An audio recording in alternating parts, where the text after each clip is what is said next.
అది రావాలి, మీరంతా రావాలి. అందరూ వస్తున్నారు. ఫస్ట్ మీకెళ్ళి అటు పోదాం అన్నట్టు.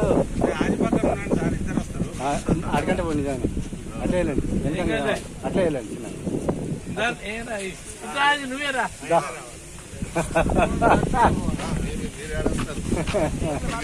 అది రామాయణ స్టార్ట్ అయింది. మా జనం వచ్చినప్పటికి ఇప్పటికైతే జర మాట ఎక్కువైంది. చిక్కగా అన్నీ అయినావు.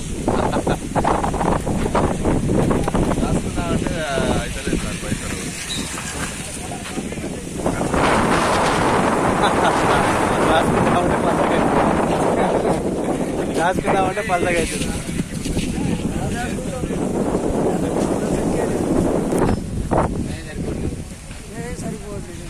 సార్ హాయ్ చెప్పండి.